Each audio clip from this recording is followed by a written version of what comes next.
एक बच्चा जवान लड़का था और वो मर गया। धर्मदास ने कहा इतने ही दिन का लेना देना था, लेना देना खत्म हुआ, चला गया। लेना होता तो रहता, देना होता तो रहता, लेना देना खत्म हो गया, चला गया, कोई बात नहीं। गुरु महाराज क्या कहते हैं, ध्यान से सुनना ना नारियो। गुरु महाराज कहते हैं कि बेटा बन के, बेटी बन के, दामाद बन के और बहू बन के कौन आता है? जिसका तुम्हारे साथ कर्मों का लेना देना होता है। लेना देना नहीं होगा तो नहीं आएगा। ध्यान से सुनना। गुरु महाराज कहते हैं एक फौजी था, उसके माँ नहीं, बाप नहीं, शादी नहीं, बच्चे नहीं, भाई नहीं, बहन नहीं, अकेला ही कमा कमा के फौज में जमा करता जा रहा। तो थोड़े दिन में एक सेठ जी फौज में माल सप्लाई करते थे, उनका परिचय हो गया। सेठ जी ने कहा जो तुम्हारे पास पैसा है वो उतने के उतने पड़ा है, तुम मुझे दे दो, मैं कारोबार में लगा दूं तो पैसे से पैसा बढ़ जाएगा, इसलिए आप दे दो। फौजी ने सेठ जी को पैसा दे दिया। सेठ जी ने कारोबार में लगा दिया, कारोबार चमक गया, खूब कमाई होने लगी, कारोबार बढ़ गया। थोड़े दिन में लड़ाई लग गई, लड़ाई में फौजी घोड़ी पर चढ़ कर लड़ने गया। घोड़ी इतनी बदतमीज थी कि जितने जोर जोर से लगाम खींचे उतने तेज भागे, खींचते खींचते उसके गल पर कट गए, लेकिन वो दुश्मनों के गोल में जाके खड़ी हो गई। दुश्मनों ने वार किया, फौजी भी मर गया, घोड़ी भी मर गई। अब सेठ जी को मालूम हुआ कि फौजी मर गया, तो सेठ जी बहुत खुश हुए कि उसके कोई वारिस तो है नहीं, अब ये पैसा देना किसको? अब मेरे पास पैसा भी हो गया, कारोबार भी चमक गया, लेने वाला भी नहीं रहा। तो सेठ जी बहुत खुश। तब तक कुछ ही दिन के बाद सेठ जी के घर लड़का पैदा हो गया। अब सेठ जी और खुश कि भगवान की बड़ी दया है, खूब पैसा भी हो गया, कारोबार भी हो गया, लड़का भी हो गया, लेने वाला भी मर गया। सेठ जी बहुत खुश। तब तक वो लड़का होशियार था, पढ़ने में समझदार था। सेठ जी ने उसको पढ़ाया लिखाया। जब पढ़ लिख के बड़ा हुआ तो सोचा कि अब ये कारोबार संभाल लेगा, चलो अब इसकी शादी कर दे। शादी करते ही घर में आ गई बहुरानी। अब उसने सोचा कि चलो अब बच्चे की शादी भी हो गई और पढ़ लिख लिया, वो कारोबार संभालेगा। तब तक बच्चा बीमार हो गया। अब वैद्य जी के यहाँ, डॉक्टर साहब के यहाँ और हकीम साहब के यहाँ सेठ जी दौड़ रहे हैं और जो मांग रहा वो दे रहे हैं और जो दवा दे रहा वो खिला रहे हैं और दवा असर नहीं कर रही, बीमारी बढ़ रही, पैसा बर्बाद हो रहा, बीमारी बढ़ती जा रही और रोग घट नहीं रहा, पैसा खूब लग रहा। अब अंत में डॉक्टरों ने कह दिया कि लाइलाज मर जाओगे, इसको अब असाध्य रोग हो गया, अब ये बच्चा 2 दिन में मर जाएगा। डॉक्टरों के जवाब देने पर सेठ जी निराश होकर बच्चे को लेकर रोते हुए आ रहे। रास्ते में एक आदमी मिला, कहा अरे सेठ जी कैसे दुखी हो, क्या हो गया?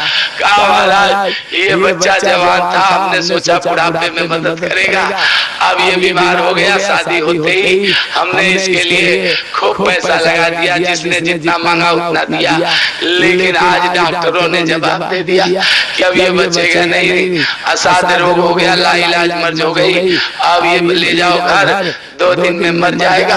काजी सेठ तुम काय दिल छोड़ रहे हो? मेरे पड़ोस में एक वैद्य जी रहते हैं, वैद्य जी 2 आने की पुड़िया देते हैं, 2 आने की पुड़िया खाते ही मुर्दा भी उठ के खड़ा हो जाता है। अरे मुर्दा जब पुड़िया नहीं खाएगा खड़ा कहाँ से हो? लेकिन कहने वाला अपनी बात ऐसी जोड़ देके कहता है कि लोग मेरी बात का विश्वास कर ले कि जल्दी से तुम वैद्य जी की दवा ले आओ।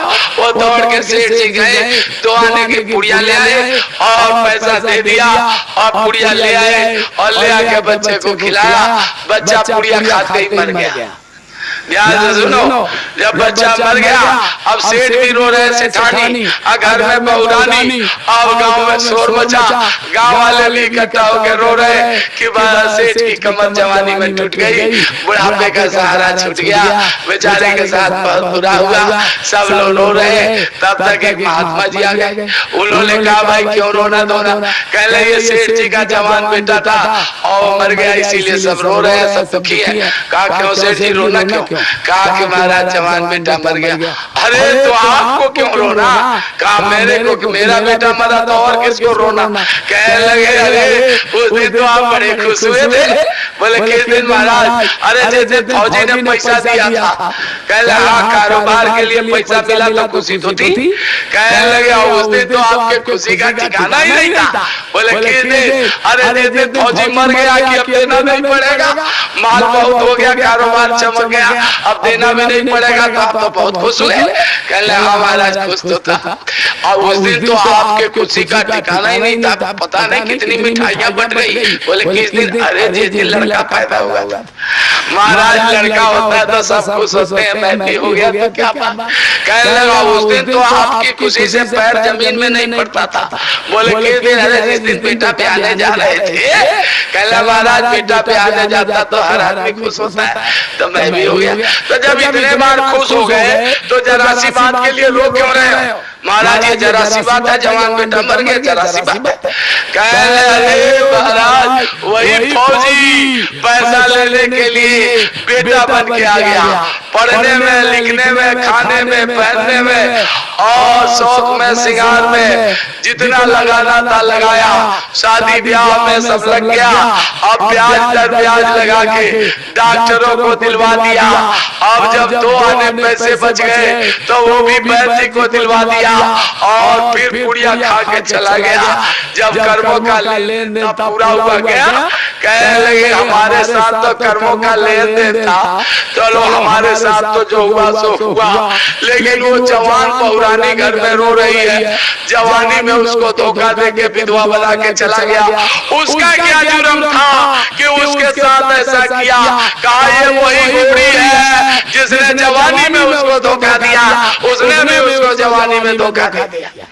लल्लारियों, अगर तुम सत्संग सुनोगे तो तुम इनके लिए रोने वाले नहीं और ये तुम्हारे लिए रोने वाले नहीं।